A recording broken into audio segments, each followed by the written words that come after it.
Sadness here in Gaming here, and welcome to the do's and don'ts of making a good horror story for games, movies, and books alike.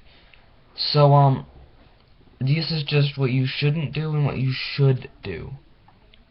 So, the first thing you should not do is just in general having a bunch of different cliches in your horror game, movie, or book. Sometimes means good things, sometimes means really bad things. People not liking the game because of it, people thinking like it's too 80s horror film story type thing. So it's never really a good idea to put a bunch of different cliches in there. A couple of cliches here and there, like the stupid teenagers going into the woods, splitting up, whatever. Like, that's fine. It just depends on how many cliches you want in your story. You don't want a bunch of cliches because it'll screw you over. So, yeah, that's number one. Number two is don't have just I guess it depends on what kind of story you're going for, but you never want a bunch of different killers, I guess. Like if there was more than one killer, and it depends on your story, of course. But sometimes just having more than one killer can be a little frustrating for people. In zombie cases, it's a little different because there's more than one zombie. Sometimes there are different types of zombies. So yeah, that's number two, is not to have a bunch of different types of killers. Depends on your story, by the way. Number three is to have a good location. Now, you're not always going to be able to get a good location that's not cliched, because a lot of locations, like an asylum, a haunted house, those types of settings, it's hard to get a not cliche setting because a lot of them have already been used. I'm going to use Five Nights at Freddy's for an example. Like, I know everyone's sick of Five Nights at Freddy's, but Five Nights at Freddy's had a really good setting. It had a really good setting. That's what set it apart from different horror games, is that it was so unique. And instead of an actual person or a ghost, it used animatronics. Instead of a haunted house or an asylum or a graveyard, it used a pizzeria like Chuck E. Cheese, which has never been done before. It was just a very unique game, especially the gameplay mechanics, which is going to be the other thing that will only go to games in the next part. But that is just, it had a really good setting, a good idea for monsters, sorta.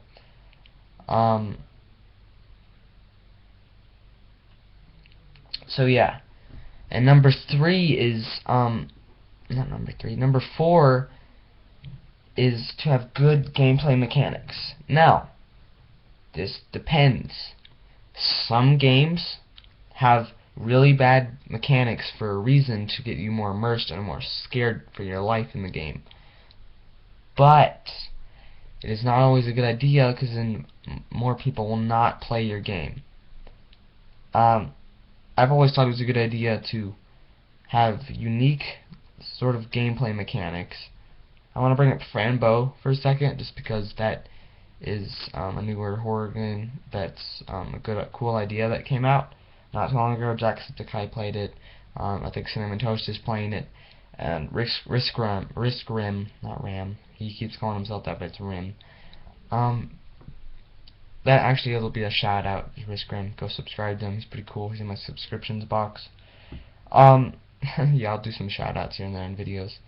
Anyway, having good gameplay mechanics will make people want to play the game more. Okay, and on to number five. Number five is, oh wait, no, I didn't bring up Franbo. Franbo had cool gameplay mechanics, a cool idea. It had the whole, the pills and stuff like that. It was just a really cool idea, and that was unique gameplay mechanics for you. Now on to number 5, actually. Now for the actually number 5. Number 5 is if you're gonna have like a monster, like Until Dawn, for example, the Wendigos. It depends on your story, but they should never be like too overpowered.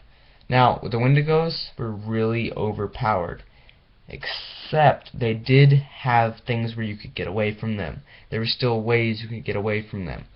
Now, that's something that should be a good idea. And like the killer, who was actually not the killer, spoilers, I won't tell who it was, but he was not an actual killer.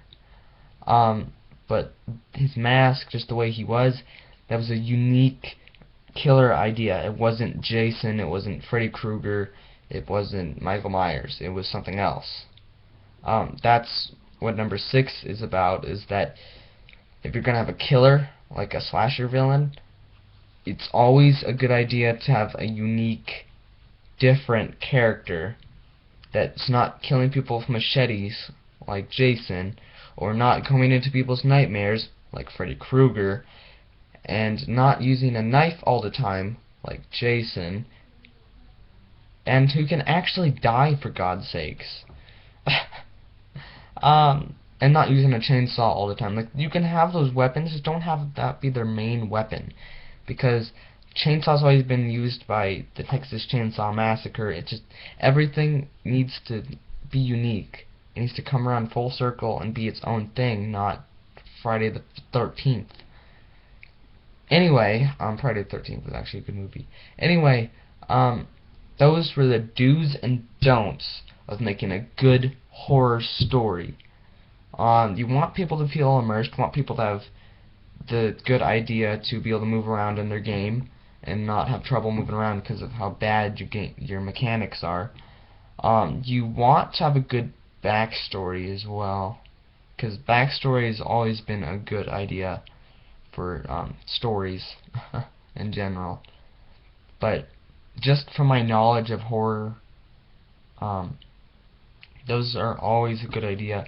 I might make a part 2 on this when I get more ideas on horror and what you should do and what you should not do. But some of those go into survival horror, some of them just go into horror. But a lot of these are something that you need or something you don't need. You can put them in there, don't get me wrong. It's just sometimes they're not the best idea depending on what you're going for. Now, since we are at the end of this video, I want you to go subscribe to Riskgrim. He's in my subscriptions box. Go subscribe to him.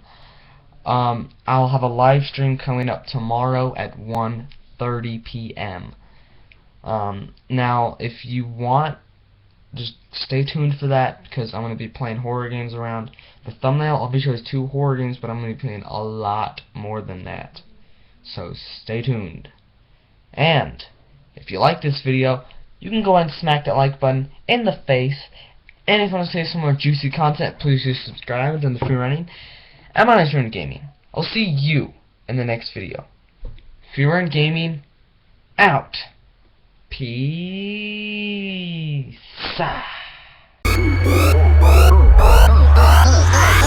Bullseye.